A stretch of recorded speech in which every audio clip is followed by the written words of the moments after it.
guys, welcome. Do you feel like you have a closet full of clothes but nothing to wear and you wear the same thing again and again and again? Really, you only wear about 20% of your entire closet? If this is you, stick around because today we're going to talk about why you have a closet full of clothes and you feel like you have nothing to wear. But before we get started, for the best fashion tips and advice, I would love to have you learn more and be part of my style community. So hit that little red button down below that says subscribe, give me a thumbs up if you like this video, and ring the bell to be notified every Friday when I publish my videos. I'm Carrie LaShell, owner of SuchSavvyStyle. I'm an image consultant and style expert and the author of the book, The Outside Inside Magic of a Great Image. And I have been in this business for 12 years, helping everyday women, just like you, look and feel amazing in their clothing. And my goal is to really help you feel as amazing on the outside as you do on the inside. And so I help women by helping them shop or work in their closet to make great creative outfits. I help you pack for trips. I just help women in general to make getting dressed in the morning a little bit easier. And so today I want to talk to you about how we can wear 90 to 100% of our closet instead of just that 20% that we're probably wearing. So the question is, why do we only wear like 20% of our closet? You guys, it's actually a statistic that most women wear only 20% of their clothes. That means 80% of your closet is just sitting there totally unworn.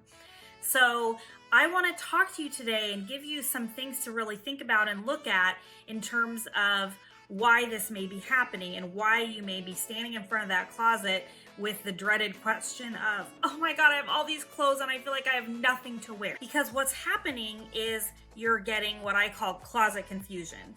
And closet confusion can really just make putting outfits together or figuring out what you are going to wear just really confusing.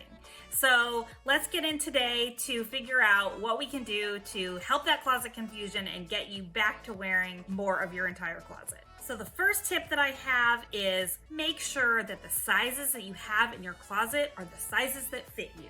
I think a lot of women have multiple sizes. Maybe we yo-yo in weight. I do, even myself. And I have sizes that go from a 6 to a 12. And it's really easy to be like, oh, I might gain weight. I don't want to get rid of it, or I may lose weight.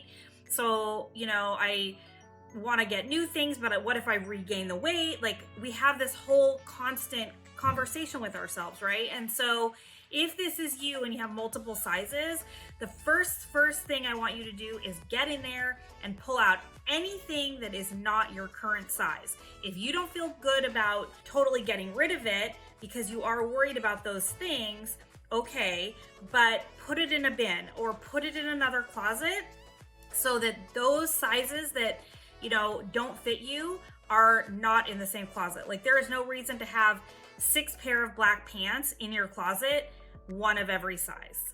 So make sure that you have only the things that fit you in your closet. Tip 2 is getting rid of the things that we hate. How many times have I been in a client's closet and I pull something out and I say, well, what about this? And they say, oh, I hate that on me. Or, oh, I just keep it because I feel like I spent money on it and I just don't like it though. And there is just no reason, you guys, to keep things in the closet that you really hate or that don't inspire, some kind of joy when you put it on. So definitely, if you are having a closet full of things that are like not fitting you properly and that's why you don't like them, or someone gave it to you and you don't like it, it's time to get rid of it. If it's something that was a gift to you and you feel like it's something you need to keep, put it in a memento box, fold it up, and that way, you have it if you feel like you need it or you want to revisit looking at it at another time.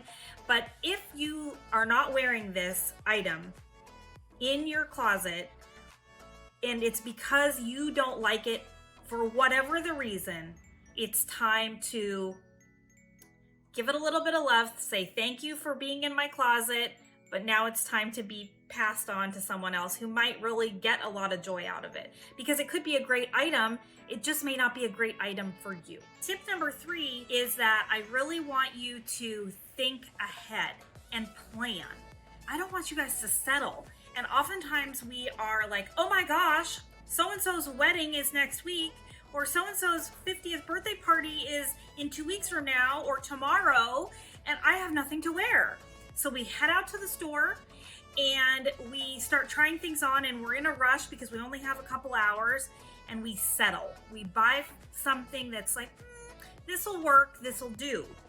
And then we do wear it and we see ourselves in a picture maybe, and it's like, oh gosh, I really wish I hadn't bought that. So again, it kind of goes back to keeping things that we don't like, but in this instance, I want you to not settle and plan ahead so that you give yourself enough time to really shop for the things that look good on you and that you are going to feel amazing in. So, maybe you're out shopping and you find something that you love, definitely get it and take note. Like, what is it that I love about this? Do I love the shape? Do I love the color? Do I love the way that it hangs on my body? Like, why is it that I just am drawn to this piece so that in the future I can look for more pieces that are similar to this or that fit me the same way? So definitely plan ahead, give yourself time, and don't settle. Keep looking until you find the right piece so that it's a piece that you're not wasting money on and that you will love and wear. Tip number 4 is, are you playing with your clothes?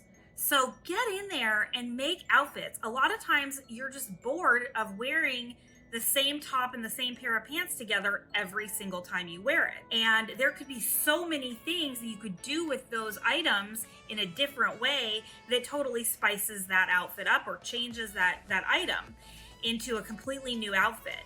So definitely get into your closet, play, make outfits, hold things up. What else could go with this in my closet? Which brings me to my next tip. So tip number 5 is being organized, making sure that you don't have a closet that feels super cluttered or your jewelry just stashed away somewhere. You guys, it's really, really important to, have things visible. So I highly recommend having a closet organized however works for you. For me, I love having it organized by color and by type. So all of my coral tops, all of my coral sweaters, all of my coral jackets, all of my purple things, everything is together in categories by color. And my jewelry, I love to have laid out in a drawer. Some people like to have it hanging on, some kind of a bulletin board. But having it stashed away in a box so that you can't see it and having it unorganized is going to be really, really hard when you do want to create outfits to find what you have. And again, it just goes unworn because you can't see it and you didn't even know it was like lurking there in your closet, right?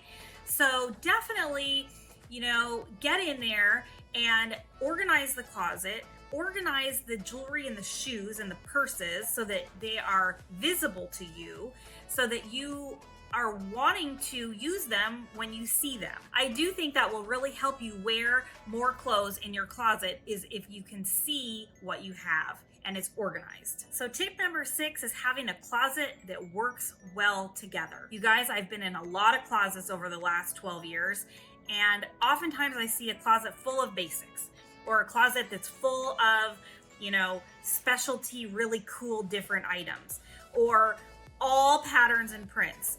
You need a closet that is well-rounded and works with other things in the closet. So you need good basics. You need things that have prints and patterns. You need things that have, interesting details that feel kind of special and different.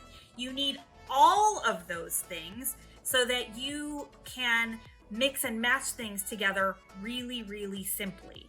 So definitely make sure that you have clothing that works well together, right? Pieces in terms of the fit that work well together, right? You can't have a bunch of baggy bottoms and baggy tops because it's going to create this very wide look. You have to have tops that are more narrow with pants that are a little wider, or a wider top with a narrower bottom. So start thinking about the clothes that you have and ask yourself, do they work well together? Do I have a well-functioning closet where the colors blend well together, where I have a mix of patterns, where I have a mix of basics? things that can be worn in many different ways. And finally, you guys, tip number 7, it's pretty basic. I've talked to you guys about this before, but I'm gonna say it again, and that is to have a shopping list when you go shopping. So sometimes we just like to go browse and buy on the spur of the moment, and that's totally okay. But for the most part, you wanna have either a written list or a kind of a list up in your head about what is it that you need? What is it that's missing? What is cool and hot and new this summer or this season that you want? And, you know, what can you add to the list to make the closet that you already have feel a little bit new and refreshed, so that you're not just out buying one-hit wonder pieces that don't work with anything that you currently have in your closet. So definitely make a shopping list before you go shopping. Okay, you guys, I hope that this video was helpful for you, and I also hope that if there was something that rang true for you while you were watching it and it was like, oh, maybe that's why I'm not wearing some of these clothes, that you go back and rewatch that section and really think about why you may not have a well-functioning wardrobe and what is kind of getting in the way. Is it because, you know, your jewelry and your accessories are just stashed in boxes, or your shoes are stashed in boxes? Is it because things aren't organized? You know, what is going on for you? You know, are there things missing that you just need a shopping list? And once you have those pieces, you'll be able to wear those items. So think about what is, you know, causing this issue for you, so that we can get it fixed, so that you are on your way back to a well-functioning wardrobe that you wear all of instead of just 20% of. So in the meantime, head on over to SuchSavvyStyle, where you can get a free download, a copy of my book. You can subscribe to my newsletter. I sure would love to have you part of my style community. So hit that little red button down below that says subscribe. Give me a thumbs up. Share this with all your girlfriends. Give me some comments and love down below on ways that I can help you, or other videos that you may want to see in the future. And I will see you guys next week, Friday. Bye, guys.